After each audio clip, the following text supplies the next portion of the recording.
Você sabia que conteúdos postados nas redes sociais podem servir como provas em processos judiciais? Talvez é um assunto que muita gente não tenha conhecimento, mas com o avanço tecnológico, juízes estão cada vez mais receptivos a considerar fotos e vídeos como evidências. Bom, hoje estamos recebendo aqui no Jornal da TV Noroeste, Dr. Lucas Costa, é advogado. Seja bem-vindo ao Jornal da TV Noroeste, doutor. Muito obrigado, Roberto. Prazer falar contigo.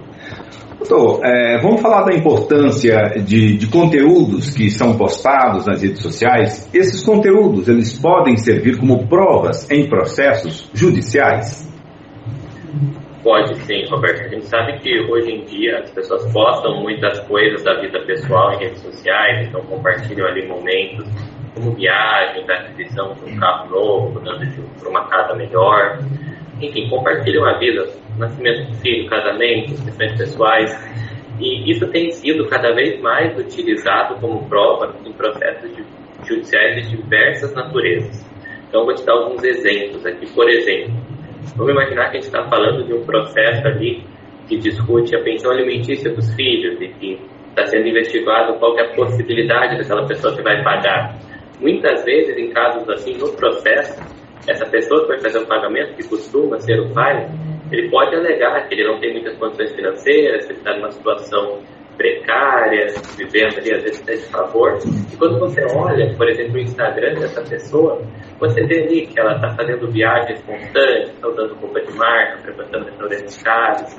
Então, há a possibilidade de fazer um confronto entre o que a pessoa relata e a vida que ela mostra nas redes sociais. E muitas vezes a rede social mostra mais do que a própria pessoa diz no processo. Pois é, com esse avanço tecnológico, juízes estão cada vez mais receptivos a considerar fotos e vídeos como evidências, o que o senhor acabou de falar aí, né? E é importante, Exatamente. Então, numa separação, né, no fim do relacionamento, a questão da pensão também, né, para o filho, tudo isso serve de prova na justiça, não é? Serve de prova, sim. Como a gente comentou, tanto os sinais, o padrão de vida que aquela pessoa tem, quanto até outras questões. Por exemplo, quando se discute ali um divórcio, a partilha de um determinado bem, que pode até estar no nome de um terceiro. Então é comum que se compre casa, carro, e por qualquer motivo se coloca no nome de um amigo, no nome de um parente.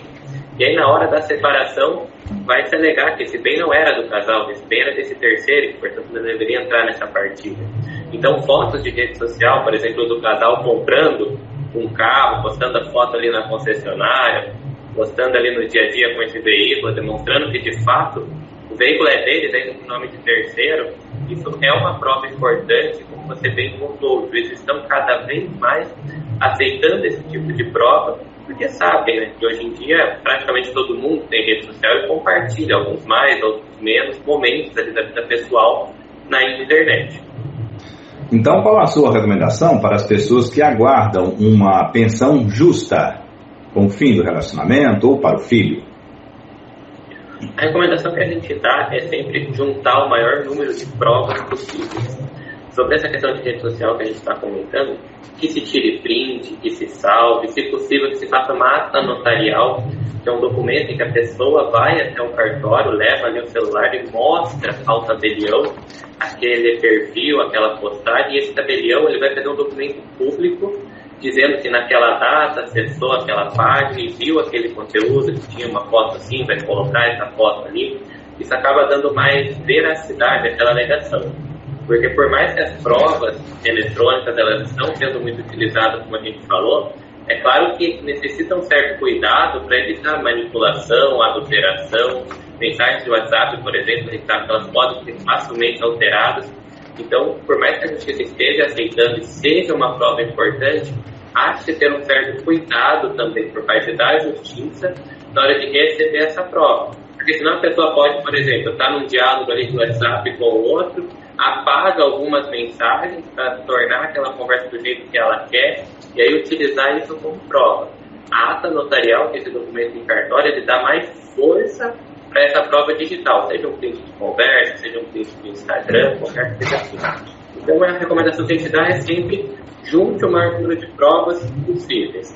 Em casos, por exemplo, de direito de família, a gente sabe que é comum no fim do relacionamento um bloquear o outro, não ter mais acesso. Então, ou essa pessoa pode organizar ali esses arquivos antes até da separação, viu que não está muito legal, está pensando em pedir um divórcio, aproveita ali enquanto tem acesso para juntar esses comprovantes ou até pedir para algum conhecido, algum amigo que porventura tem acesso ao perfil do outro, para que faça esses prints ali e mande para poder utilizar como prova.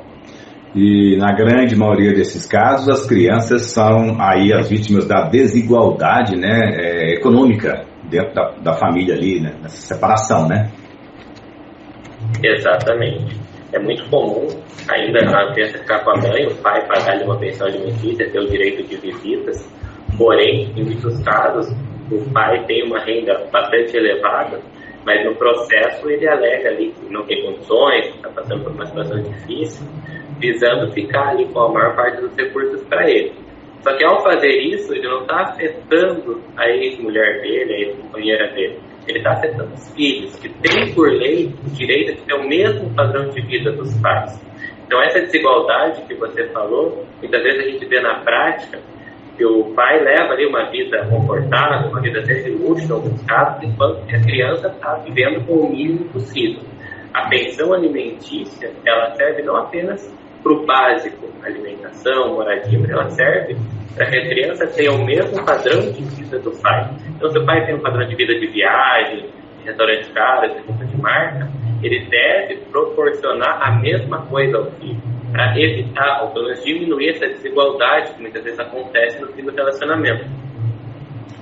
Pois é, eu não sei se é só o brasileiro gosta de ir para a rede social, né, e mostrar que está bem, mas se ele está num momento de fim de relacionamento, uma disputa judicial aí com relação à pensão, ele tem que pensar duas vezes, né? Talvez ele não tenha tudo aquilo e quer se expor, depois ter que se explicar lá no juiz, né? Exatamente, porque tudo aquilo que ele colocar na rede social, seja ou não verdade, pode ser utilizado ali como uma prova, até muito comum, isso que você falou. A gente já viu alguns casos de pessoas que ostentavam um padrão de vida bastante elevado nas suas redes sociais, e quando você vai investigar mais a fundo, aquilo não é bem verdade. A pessoa utiliza aquilo, por exemplo, para fins comerciais, para vender alguma coisa diante de ter um sucesso profissional, e na verdade são bens ou estão em busca de apreensão, ou bens que nem são dela, mas a pessoa tem sim que tomar cuidado, porque ele pode olhar aquilo e fixar ali, por exemplo, uma pensão alimentícia com base no que ele está vendo, pelo menos inicialmente. Então a pessoa precisa pensar duas vezes antes de postar qualquer coisa no Instagram, em qualquer rede social que seja. E você tinha citado ali a questão dos filhos, até mesmo questões de guarda de filhos, a prova eletrônica ela pode ser utilizada. Então, por exemplo, um pai que leva o filho no local impróprio para a idade, bar, por exemplo, posta ali uma foto com o filho, isso pode ser utilizado para até restringir as visitas ou eventualmente até uma modificação de guarda, dependendo do que for postado. Então as pessoas precisam sim ter consciência de que tudo aquilo que elas colocam na rede social acaba se tornando público e pode vir a ser utilizado inclusive contra elas. Isso. Dr. Lucas Costa, muito obrigado pela sua participação aqui no Jornal da TV Noroeste mais uma vez. E até o próximo encontro. Eu que agradeço, obrigado pela oportunidade, é um prazer falar com vocês.